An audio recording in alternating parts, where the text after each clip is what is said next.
Más allá de un género, más allá de un género, más allá de un par de letras, más allá de un rol. Las mujeres son parte esencial de cada hogar y del mundo. Conócelas, ámalas, sé parte de ellas, sé parte de ellas. Esto es Mujer en Familia, una hora dedicada al universo femenino y sus necesidades. Mujer en Familia, con Lilia Silvia Hernández.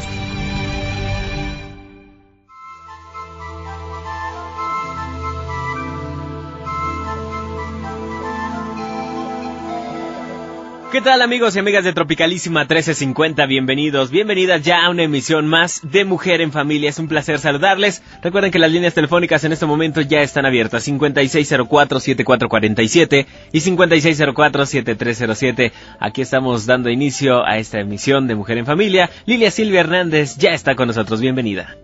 Hola, ¿qué tal? Muy buenos días, amigas y amigos de Mujer en Familia. Me da muchísimo gusto saludarles el día de hoy. Aquí, como siempre, además agradeciendo su confianza y su preferencia. Y el día de hoy tenemos un tema árido, pero muy interesante. Y digo árido porque en general, pues a la mayoría de las mexicanas y los mexicanos no nos gusta hablar ni de impuestos, ni de obligaciones fiscales, ni de qué tramitología tenemos que seguir para sacar el RFC, y que si la fiel y el rollo. Decimos, no, yo paso, gracias, no quiero nada, prefiero evadir impuestos, a ver si me cae Hacienda, y Lolita nunca me va a encontrar, y bueno, es una serie de cosas que, en fin. Pero hoy está con nosotros José Manuel Valderrain, que es contador y maestro en impuestos. Más bien eres maestro en impuestos y contador, ¿o cómo? Sí, maestro en impuestos y contador. Maestro en impuestos y contador. Y hoy vamos a hablar con él de lo que debes saber de tus obligaciones fiscales, que es, digamos, lo más básico del asunto. Y hay gente que dice, bueno, y eso es lo mismo que los impuestos, y como, ¿para qué los voy a pagar si no me dan nada? O sea, si ya ves que todos nos quejamos, ¿no? Tú lo has de oír más seguido que yo. Sí. Pero a ver, empecemos entonces por partes. ¿Las obligaciones fiscales realmente qué son? Bueno, las obligaciones fiscales vienen plasmadas en la Constitución. Artículo 31, fracción cuarta, dice que es obligación de todos los mexicanos contribuir para el gasto público. Uh-huh. Entonces, pues las obligaciones fiscales en realidad es que entre todos tenemos que contribuir al gasto público, pues para que de ahí haya un presupuesto que se puede ejercer, y pues de ahí sale todo el concepto del federalismo de nación, etcétera, ¿no? Todos nos unimos, aportamos algo al Estado para que el Estado a su vez nos organice y redistribuya ese ingreso entre los mexicanos. Qué bueno, ok. Empezaremos entonces por lo básico. Lo primero que necesitas es el RFC. ¿Y qué es el RFC? Sí, así es. Bueno, lo primero para estar inscrito en la Secretaría de Hacienda ante el SAT, pues es recibir algún tipo de ingreso, ¿no? Ah, sí. Porque pues si yo no trabajo, no recibo ningún tipo de ingreso, por ejemplo, soy un niño, pues no necesito estar dado de alta en Hacienda. Pero, aunque hay casos que niños sí se tienen que dar de alta. Eso te iba a decir. Porque reciben un ingreso, ¿no? Entonces, por ejemplo, algunos que son artistas que desde los 5 años de edad. Así es, tienen ingresos. No la condición ni de edad ni de género lo que te determina o no estar dado de alta en Hacienda. Lo que te va a determinar estar o no dado de alta en Hacienda es si percibes o no ingresos. Si percibes o no ingresos. Así es. O puede haber, hay por ejemplo casos igual de niños que reciben ingresos de arrendamiento, porque fallecieron sus padres y le dejaron ciertos bienes inmuebles, ellos lo rentan, pues tienen que estar dados de alta y estar pagando impuestos. Lo van a hacer a través de un representante legal, pero finalmente ellos tienen que estar dados de alta, ¿no? Ok, entonces primero te tienes que dar de alta. Así es, primero te tienes que dar de alta, y para eso tienes que conocer cómo darte de alta, ¿no? Para saber cómo darte de alta, pues tú tienes que saber qué tipo de ingresos recibes, y bajo ese régimen te tendrás que dar de alta. Por ejemplo, si tú recibes sueldos y salarios únicamente, pues nada más vas a estar dado de alta por sueldos y salarios. Si eres empleado nada más. La empresa te hará una retención. Uh-huh. Pero ya dependiendo de lo que te dediques, si tienes un pequeño negocio, si tienes arrendamientos, si percibes intereses, si recibes dividendos, si tienes algún otro tipo de ingreso, va a depender el régimen en el que te vas a dar de alta. A ver, yo soy empleada, pero tengo mi puestito en la esquina del metro. Así es. Esos no pagan impuestos. Pues una gran mayoría no, pero hay otra parte importante que sí paga impuestos. ¿Del comercio informal? La gran mayoría no, vamos a decir lo que la gran mayoría no paga impuestos, y pues es parte de lo que ahora se está tratando con la reforma fiscal, ver de qué manera puedan empezar, impuestos. exactamente, puedan empezar a contribuir, ¿no? Porque también reciben servicios al final. Entonces, pues también es importante, o sea, sus hijos finalmente también van a las escuelas públicas, finalmente tienen servicios de salud, ya sea el Seguro Popular, seguridad, etcétera. De alguna manera también están recibiendo, pues también es importante que contribuyan. Ok. Entonces, lo primero es darme de alta en Hacienda. Sí, así es, y hay que conocer el régimen. Entonces, el régimen bajo el cual me voy a dar de alta. Así es, y si es un negocio propio, que puede ser un servicio o una actividad empresarial, es recomendable también siempre ir con un especialista que te diga bajo qué régimen y qué opciones de deducciones tienes o no. Porque cómo te vayas a dar de alta, pues va a depender mucho de a qué te dediques y hacia qué público vas dirigido. Ok. ¿Qué es lo que sigue? O sea, me doy de alta en Hacienda bajo este esquema de, bueno, yo a lo mejor soy empleada en un lugar, pero tengo mi negocio propio. Entonces, ¿vengo a hacer qué? Sí, así es. Entonces, ya una vez que te diste de alta, Uh-huh. Pues el siguiente paso sería tener tus facturas. Uh-huh. Para tener tus facturas, si vas a tener... recibos de honorarios, ¿no? O tus recibos de honorarios, en tu caso. Si vas a prestar un servicio, van a ser Uh-huh. recibos de honorarios. Si son facturas, es porque vas a tener una actividad empresarial. Ok. Entonces, si vas a dar facturas, van a tener que ser electrónicas o recibos de honorarios si recibes más de 250,000 pesos al año. Esto a partir del siguiente año. Ahorita estaba el límite en 4 millones. Entonces, para eso vas a requerir sacar tu fiel. Yo recomiendo que de una vez, si van a darse de alta, de una vez saquen su fiel. Su fiel es la firma electrónica avanzada. Esto, ¿Qué me da qué? Sí, o sea, básicamente es algo para que tú puedas firmar, digamos, por internet. Cada factura, en realidad, lo que haces cuando le pones tu fiel, viene sellada, ¿no? Entonces, al venir sellada, se considera como si fuera una firma autógrafa. Es decir, cuando tú vas a la Secretaría de Hacienda y sacas tu fiel, te toman tus huellas digitales, te hacen firmar, tu identificación, cotejan, te toman los iris de tu ojo, ¿no? Y de esa manera te están dando como una firma digital.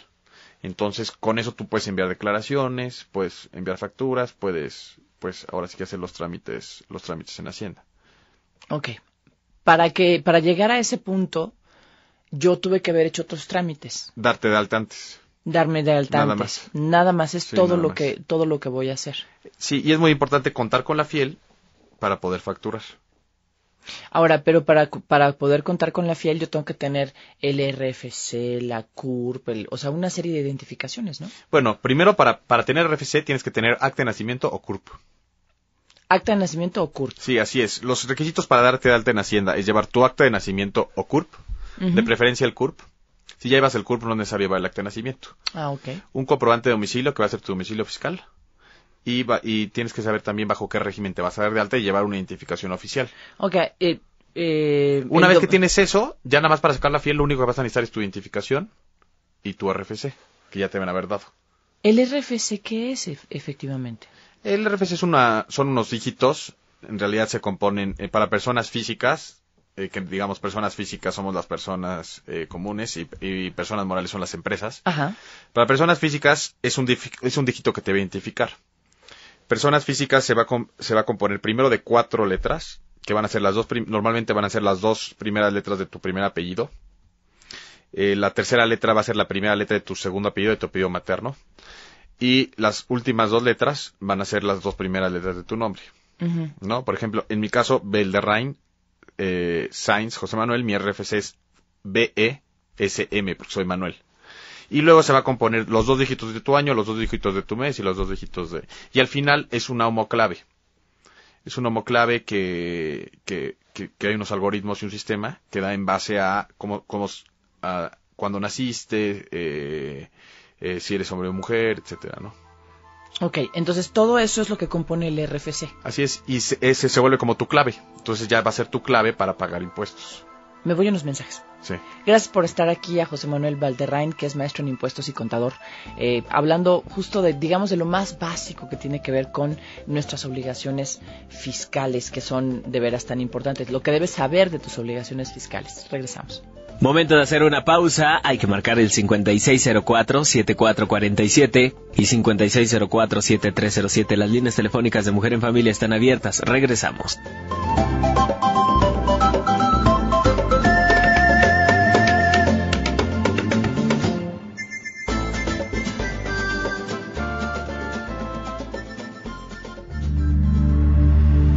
¿Quieres saberlo todo acerca de las mujeres?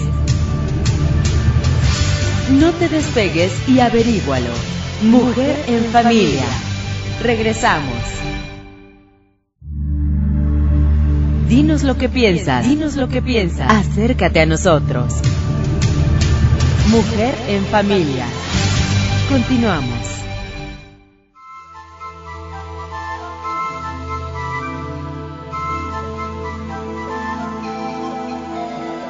Ya estamos de vuelta con más de Mujer en Familia. Lilia Silvia Hernández está en cabina. Comunícate a través de las redes sociales, ya sea en Facebook o Twitter. A través de www.tropicalisima.imer.gov.mx encontrarás las ligas y obviamente estaremos atendiéndote. Lilia Silvia Hernández y Mujer en Familia. Bien, amigas y amigos, ya regresamos hoy a Mujer en Familia y hoy estamos platicando con José Manuel Valderrain, que es maestro en impuestos y contador. Con él estamos repasando esta parte básica, muy, muy básica, que tiene que ver con lo que debes saber acerca de tus obligaciones fiscales. Y además porque, pues sí cambian, o sea, las obligaciones fiscales y cómo las presentamos y qué hacemos con ellas. Y finalmente de que para qué les sirven al gobierno también esto que presentamos ante el gobierno, los que presentamos nuestras obligaciones fiscales o cumplimos con nuestras obligaciones fiscales, es importante, porque el mundo cada vez se hace más complejo, pero nuestro país también, y somos cada vez más. Entonces hay que ver de qué manera todos contribuimos, pero también de qué nos sirve contribuir y este tipo de cosas también qué datos le ofrece al gobierno, ¿no? Sobre todo en un país como el nuestro, en el que el crimen organizado es brutal. Otra vez, gracias por estar aquí, José Manuel. A ver, estamos en el asunto del RFC, ¿para qué nos sirve? Es una clave para que tú puedas pagar tus impuestos, ¿no? Así es, y para que puedas emitir facturas. Para que puedas emitir facturas y recibos de honorarios también, ¿no? Así en es. el último de los casos, Así cuando es. tú lo que brindas son servicios. Así es, y en estricta teoría también para que puedas tener un empleo. Para que puedas tener un empleo. Pues sí, porque si no, ¿cómo? O Así sea, es. ¿cómo te van a pagar? Así es. Si tú eres un chavo o una chava que apenas va a empezar a todo el rollo de tener un empleo, te van a pedir todo eso. Así es. Te vas a tener que dar de alta en Hacienda. Así es. Si Sí. no existes ya. No, y además la empresa lo necesita para poderlo hacer deducible y poder retener el impuesto del trabajador. Si no, no te pueden dar empleo, Así es. ¿no? Sí, así es. O te van a decir, sí, pero entonces te descuento todo el impuesto y vas a ver lo que te van a pagar, una nada. A ver, para inscribirse al RFC, yo tengo que llevar, ¿qué? Me decías. El acta de CURP nacimiento. o acta de nacimiento. Ok. Si ya tienes CURP, no es necesario llevar el acta de nacimiento. Un comprobante de domicilio, Ujú. que va a ser tu domicilio fiscal. Y además es muy importante estar localizable, porque si estás como no localizado, o sea, si es un domicilio falso, se considera incluso un delito fiscal. Ujú. Y una identificación. Ok. Estos son los 3 requisitos más importantes y son, digamos, como los obligatorios que ustedes van a tener que tener. Y hay otros que pueden ser recomendables, pero que no son obligatorios, que es tramitar una cita. ¿Tramitar una cita para qué? Para que no llegues y te tengas que formar 4 horas para darte de alta, ¿no? Entonces Ujú. tú, a través del 01800 Infosat o de la página de internet del SAT, que es www.sat.gov.mx, puedes tramitar una cita, ahí salen los horarios disponibles, donde quieres ser, salen las opciones, primero por entidad federativa y después por zona, ¿no? Ok. Y entonces si tramitas una cita adicional a los otros documentos, pues tendrás que llevar tu cita. Y además existe un preregistro. Un preregistro tú ya puedes llenar, yo voy a estar dado de alta por honorarios y básicamente me voy a dedicar a esto, voy a tener la obligación de IVA, de YETU, etcétera, ¿no? Eso lo que va a hacer es que tu inscripción aún sea más rápida, porque ya nada más con el preregistro te da un folio, con ese folio y adicionalmente con la cita vas a tener, te van a atender súper rápido, porque ya tienen precargada toda tu información. Ok. Si yo tengo el RFC y eso me sirve para pagar impuestos, para que me den empleo, para muchas cosas, ¿para qué quiero la FIEL? ¿Para qué sirve la FIEL? Sí, la FIEL nada más, por ejemplo, si vas a ser empleado no va a servir. No te va a servir porque no la necesitas al día a día, a menos que tengas una devolución de impuestos mayor a 10,000 pesos. Es decir, los empleados nada más presentan una declaración al año, que se presenta en abril del siguiente año. Es decir, si tú vas a presentar la declaración del 2012, se va a presentar en abril del 2013. Entonces, la FIEL te va a servir porque en caso de que tengas impuesto a favor, te van a devolver solo, si son más de 10,000 pesos, solo si tienes la FIEL. ¿no? ¿Pero por qué? Porque es un requisito Pero que si existe. soy empleado y no requiero la fiel. Pero solamente si tienes una devolución mayor. ¿Y por qué vas a tener una devolución mayor? Pues probablemente porque tuviste gastos muy grandes. Ajá. Entonces, las personas, por ejemplo, de sueldos y salarios tienen ciertas deducciones que son pocas, ¿no? Pueden deducir colegiaturas de los hijos, pueden deducir transporte escolar obligatorio, gastos médicos, intereses reales hipotecarios, gastos funerarios, doctores y dentistas, entre otros, ¿no? Uh-huh. Entonces, si tú tuviste en un año muchos gastos, la empresa te retiene, pero ya no sabe que tú tienes esos gastos.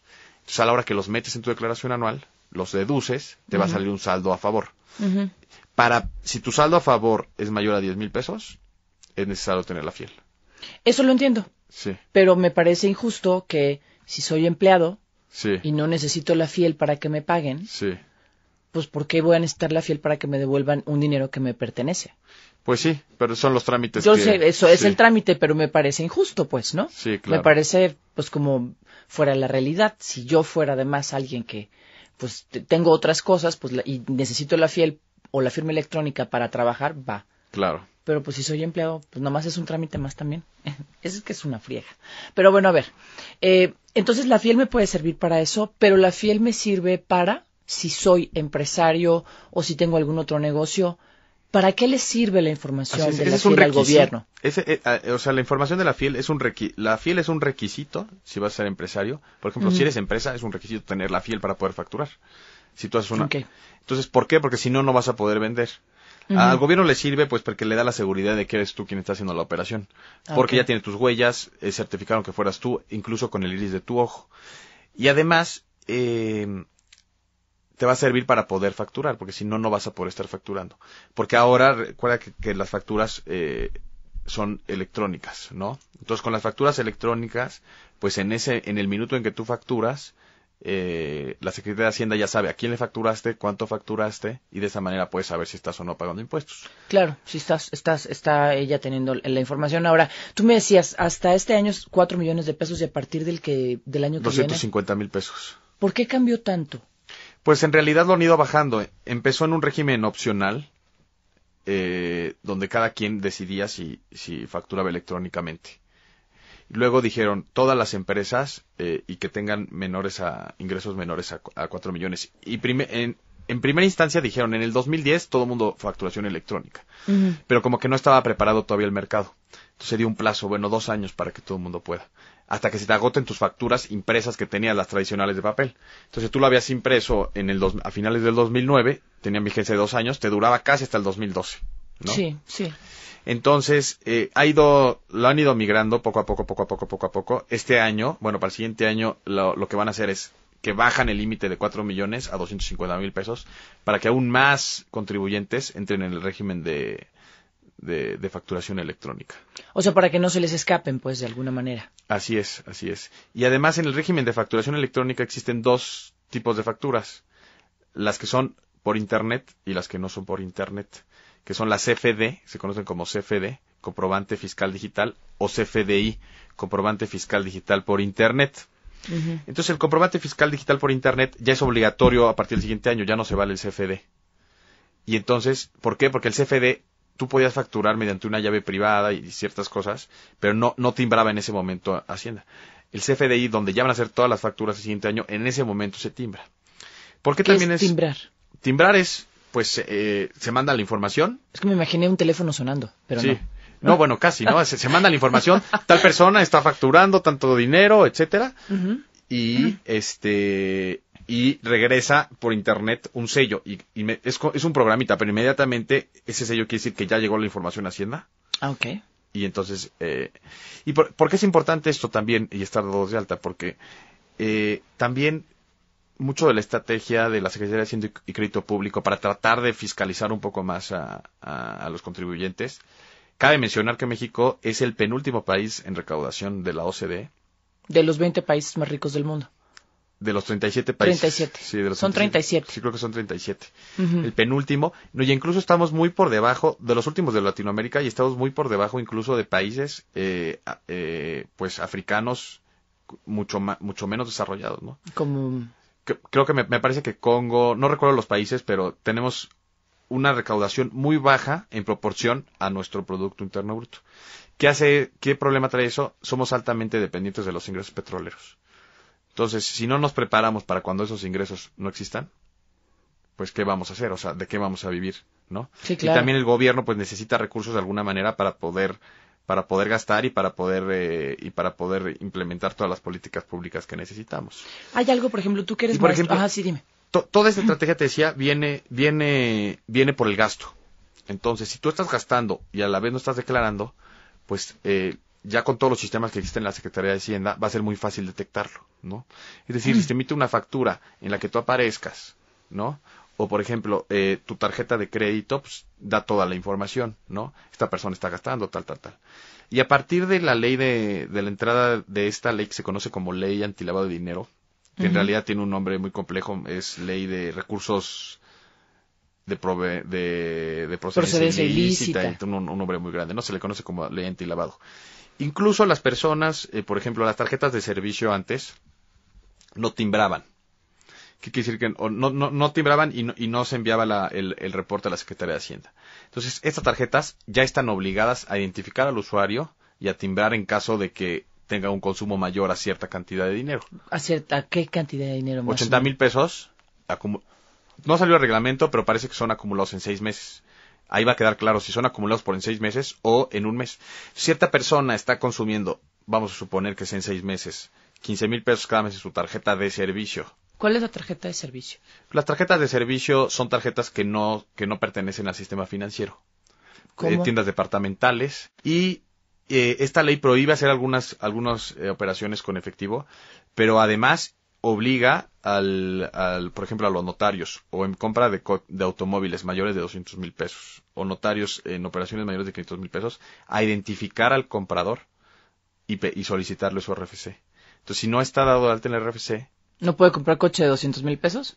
Sí lo va a poder comprar, pero pues se va a mandar un reporte, porque está obligado a identificarlo con nombre, domicilio, etcétera. Entonces, tal persona compró este coche RFC vacío, ¿no? O no tiene RFC. Entonces, pues, habrá una duda, ¿no? O sea, ¿cómo puede comprar alguien una casa? ¿Cómo puede comprar alguien un coche si no está obteniendo ingresos? Me voy a unos mensajes y ahorita regresamos con ese tema, ¿te parece? Sí, perfecto. Muchas gracias al doctor José Manuel Valderrain, él es maestro en impuestos.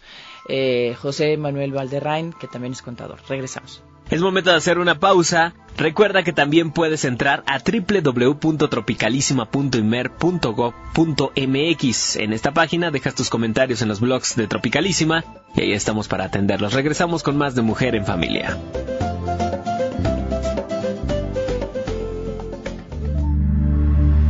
¿Crees saberlo todo acerca de las mujeres? No te despegues y averígualo. Mujer en Familia. Regresamos. Dinos lo que piensas. Acércate a nosotros. Mujer en Familia. Continuamos.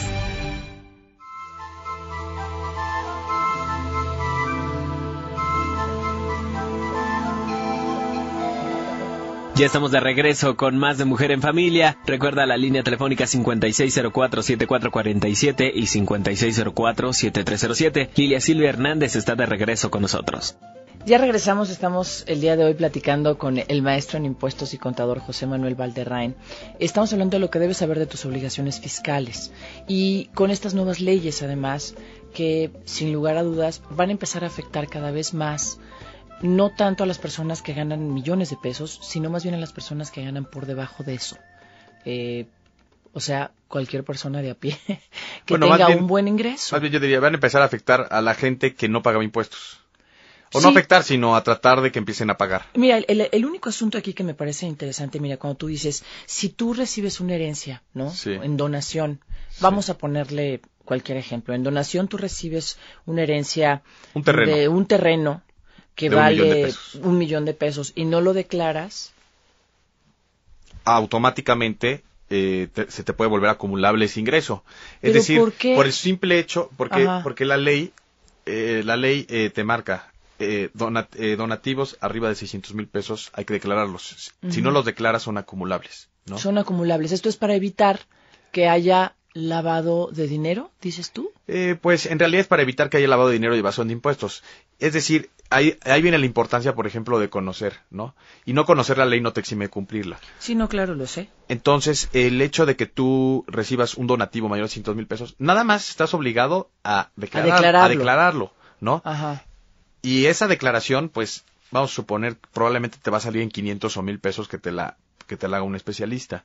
Entonces, por ahorrarte ese dinero, vamos a suponer que alguien no lo hace, tiene el terreno que recibió de 1,000,000 de pesos y luego llegan, lo revisan y dicen, oye, este terreno recibiste, no lo declaraste, pues de entrada tienes 30% de impuestos sobre la renta, más multas, más recargos, etcétera. O sea, te puede terminar costando igual 500 o 600,000 pesos. A ver, pero nada más tengo la obligación de declararlo una vez. Una vez, no tengo nada la más. obligación de declararlo nunca más. Sí, no, una vez. O Nada más sea, en el momento punto, es mío. en el momento en el que lo recibes. Que lo recibes. Ahora, lo que pasa es que de pronto, y esto sí te lo pregunto porque finalmente es algo que escuchamos todo el tiempo, y además las cifras están ahí.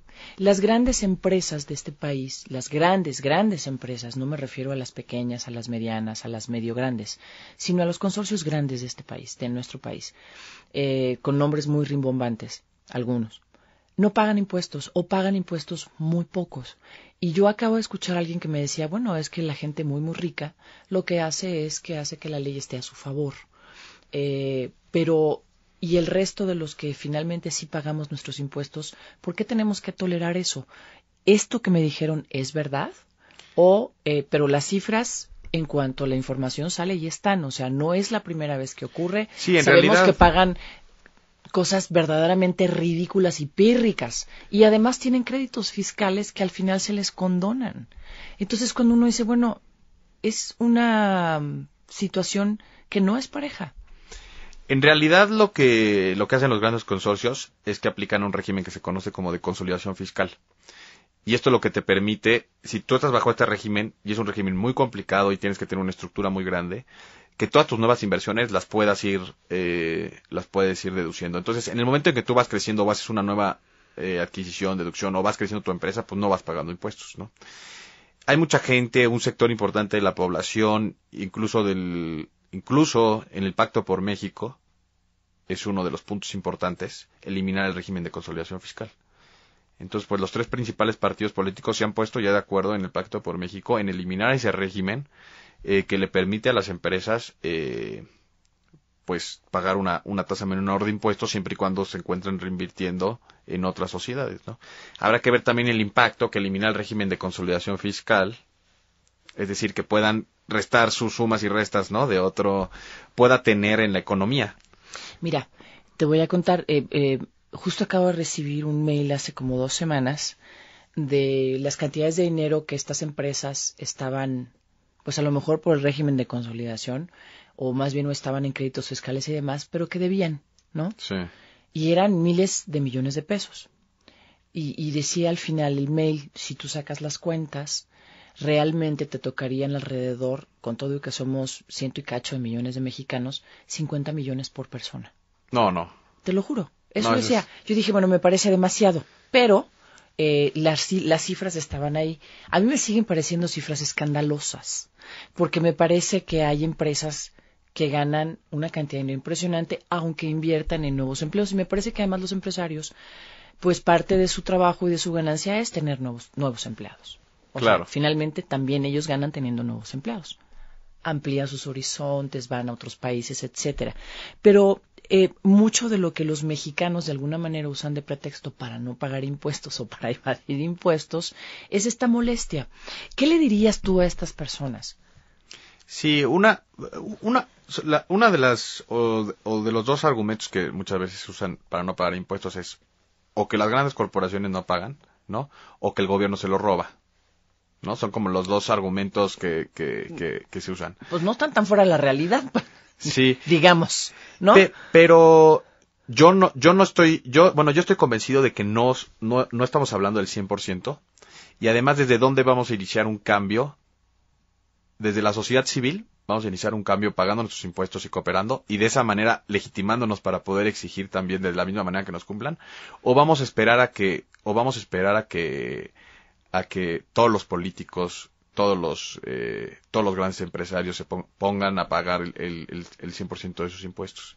Hay sectores importantes en la política y hay sectores importantes en la rama empresarial que lo hacen, ¿no? Pero nuestro trabajo, claro. yo creo que en eso estoy de acuerdo contigo, sí. Nuestro trabajo como sociedad civil es, yo creo que desde nosotros y desde nuestro granito de arena, empezar y contribuir y de esa manera legitimarnos de la misma manera para poder exigir, ¿no? Porque ¿cómo exijo seguridad? ¿Cómo exijo, ¿cómo se llama? Que el sueldo de tal funcionario es muy alto o que se robó los impuestos y tal, si al final yo nunca contribuí para esos impuestos, ¿no? Entonces, en la manera que tú pagas también te da legitimidad para poder exigir y decir, oye, eso que te robaste es mío, ¿no? Pero ¿cómo puedo exigir o cómo puedo reclamar a alguien, oye, eso que te robaste pues no es mío, porque yo no contribuí? Entonces, yo soy de la idea de empezar los cambios desde la sociedad civil. Si nosotros nos sentamos esperando a que lleguen los cambios de arriba, pues probablemente nunca pase nada, ¿no? Y en los grandes países y en los grandes movimientos que he visto, pues en realidad los cambios vienen de la sociedad civil, ¿no?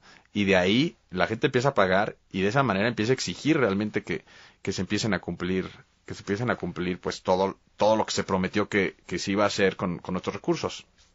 A ver, ¿cuántas veces debo presentar mi declaración, ¿no? Uh-huh. De impuestos? Y si no la presento, ¿qué es lo que ocurre? Okay. Aquí va a depender del régimen en el que estés dado de alta, ¿no? Si, por ejemplo, tú das recibo de honorarios, que yo creo que es algo que se tiene que simplificar, es algo muy complejo, porque tienes que presentar declaración de IVA, declaración de impuestos sobre la renta, de YETU, y además un listado de todo lo que gastaste, ¿no? Mensualmente. Y además hay que presentar una declaración informativa en febrero y una declaración anual. Es una locura. Estamos hablando de 50 y tantas declaraciones al año, es una locura. Por una persona que probablemente... ¿Te dedicas a presentar declaraciones o trabajas? Así es, por una persona que, vamos a suponer que probablemente reciba 4,000 pesos de honorarios, está obligado a presentar todas esas declaraciones. Entonces es un sistema realmente complejo y yo soy absurdo, un impulsor. ¿no? Sí, absurdo. Yo soy un impulsor de que se tiene que simplificar mucho más, ¿no? Se tiene que simplificar mucho más este sistema, pues porque también el hecho de que hay un sistema simple a la hora de pagar el impuesto hace que la gente pueda pagar más, ¿no? Y además era simple. Sí. Esto de las 54 declaraciones. Por ejemplo, antes los pagos eran trimestrales y ahora son mensuales. Exacto. Entonces, bueno, te daba más chance de decir, a ver, me ordeno con mis papelitos, ¿no? Así es. Y voy y presento. Pero el asunto es, ahora es mensual y es además más complejo porque va por triplicado y son sumas distintas. Y además la base del impuesto sobre la renta es diferente a la base del YETU y pues se vuelve un cálculo mucho más complicado. Pues te digo, son números diferentes, ¿no? Sí, sí. En realidad lo que la tienen sencillo son los asalariados.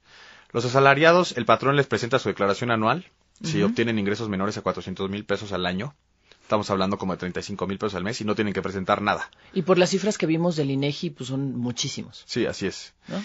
Y en caso de que sea mayor a eso, lo único que tienes que hacer es presentar tu declaración anual una vez al año. Mayor a 400,000 pesos. Tienes que presentar tu declaración. Así es, anual. Anual. Si tienes sueldos, ¿no? Pero el régimen que se vuelve complicado es un régimen de honorarios, un régimen de actividad empresarial, ¿no? Donde tienes que estar haciendo todas estas declaraciones aunque tengas 1,000 pesos de ingreso, ¿no? Exactamente. Es más, aunque no tengas ingreso, tienes que estar declarando en cero. Imagínate, ¿no? Que les hace la vida además más pesada a quienes podrían, de alguna manera, dar empleo a otras personas. Así es. Y por ejemplo, esta persona de honorarios probablemente puede recibir 4,000 pesos de ingreso, pero no haber presentado sus 4 declaraciones, le puede representar multas mensuales hasta de 12,000 pesos.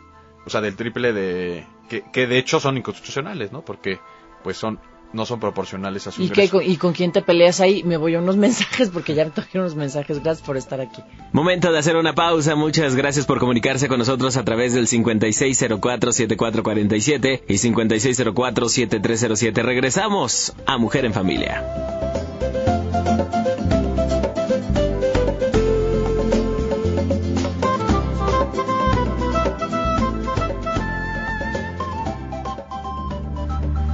¿Crees saberlo todo acerca de las mujeres?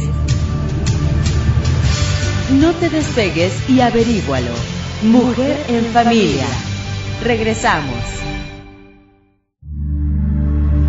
Dinos lo que piensas. Dinos lo que piensas. Acércate a nosotros.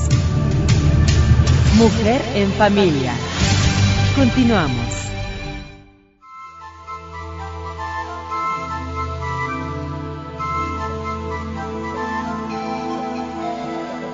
Ya estamos de regreso, más de Mujer en Familia, 5604-7447 y 5604-7307. La línea telefónica está abierta y Lidia Silvia Hernández preparada. Bueno, ya estamos de nueva cuenta con ustedes y nuevamente les digo, me da mucho gusto que esté con nosotros el maestro en impuestos y contador José Manuel Valderrain, que hoy viene a hablarnos verdaderamente de lo básico, pero pues conforme va avanzando el tiempo uno va descubriendo cosas interesantes.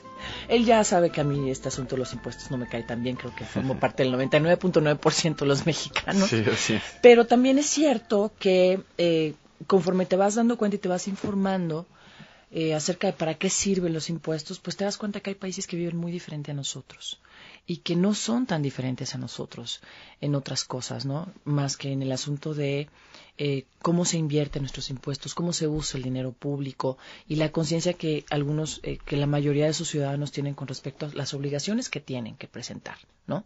Y en eso el asunto es muy derecho, pero no es tan complicado. O sea, tú puedes presentar tus declaraciones en otros países de impuestos y la cosa es mucho más tranquila, ¿no? O sea, lo presentas, si no está bien te dicen, oye, a ver, mira, se corrige de esta manera, y lo haces tú. Y en cambio, en México, cada vez es más difícil, es más complejo presentar impuestos. Sí, así es. Incluso hay algunos países con tasas muy importantes de recaudación, como Chile, por ejemplo, que es un país que igual se asemeja a nosotros por ser latinoamericano, donde tú llegas, hay muchas oficinas de la Secretaría de Hacienda, tú llegas y dices, más o menos tuve estos ingresos, ahí te hacen tu cálculo y pagas, ¿no? Y además...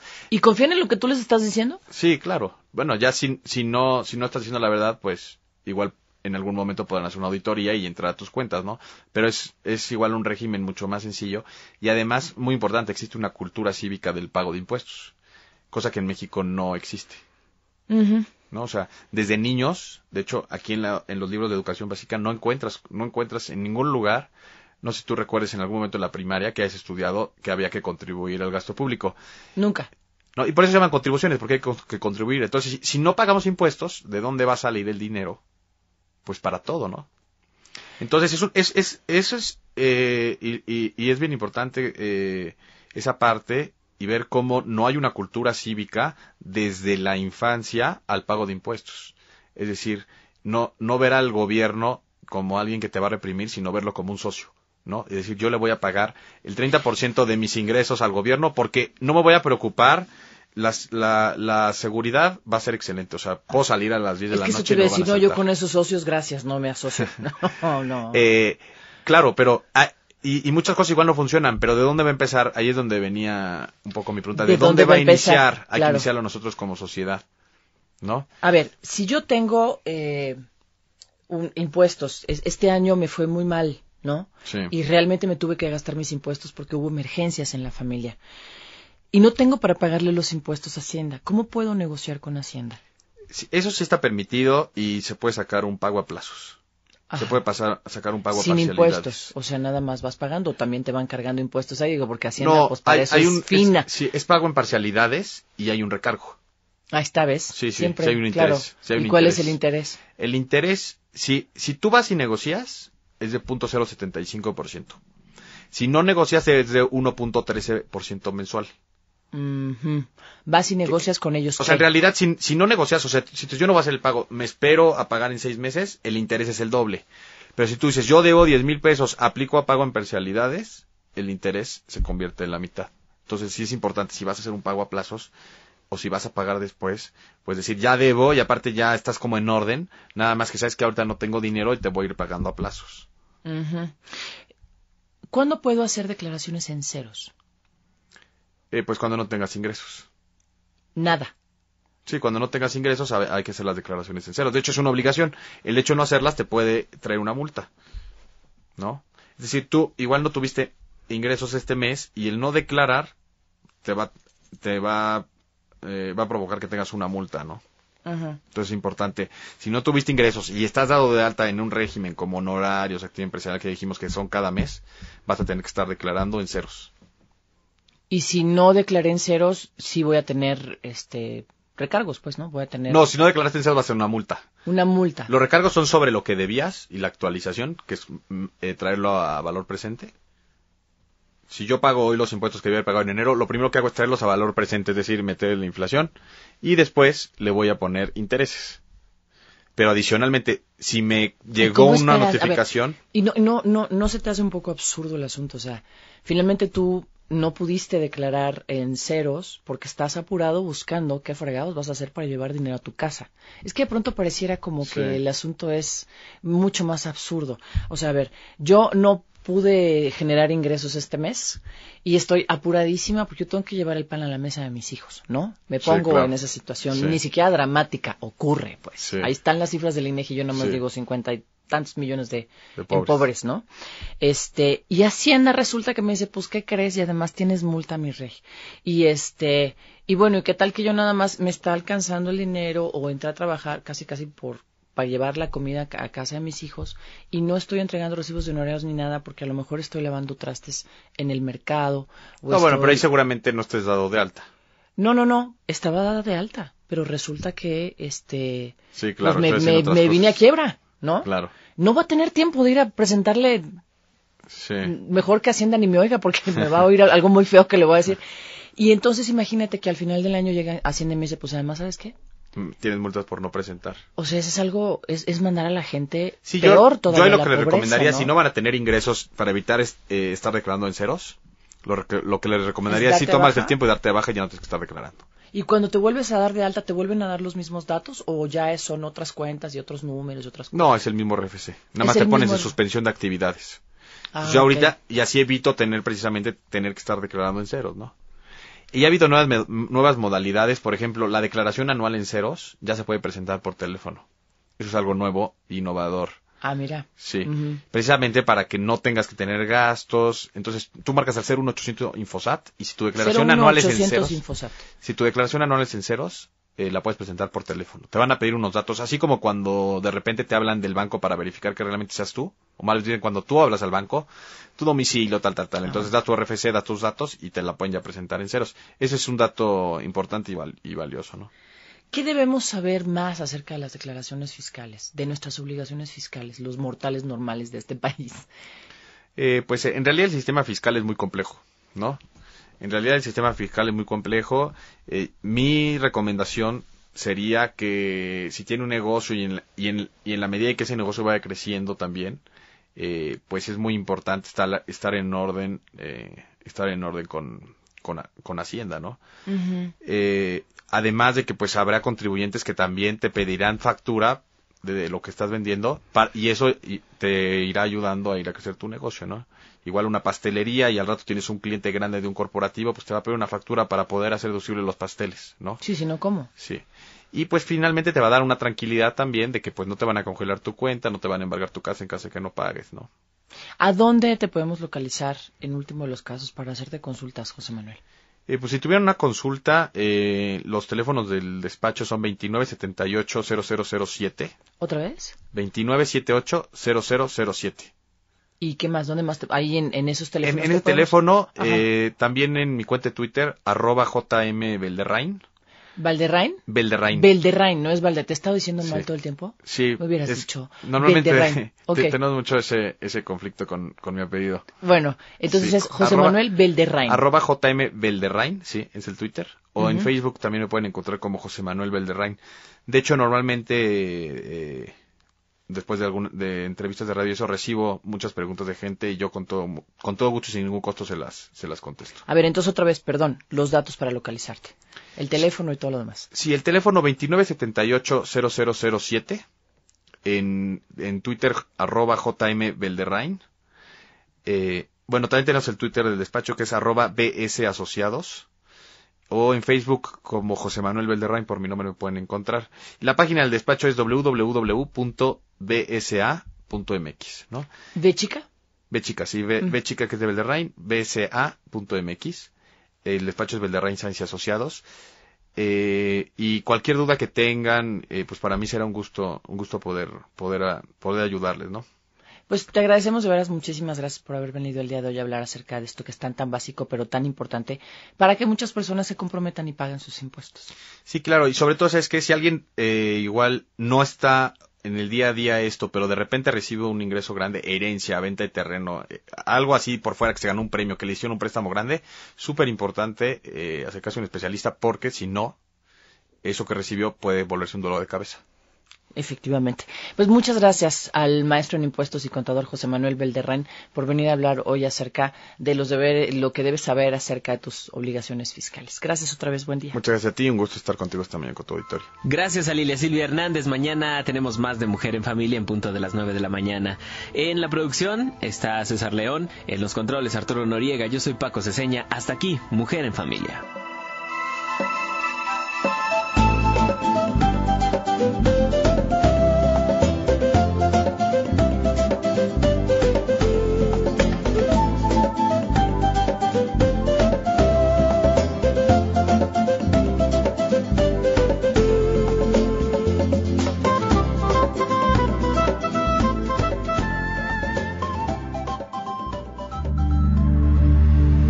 Todo inicio tiene un final. Escúchanos con los mejores temas para ti y tu hogar, en punto de las 9 de la mañana de lunes a viernes. Mujer en familia, solo por Tropicalísima 1350, el sonido de la calle.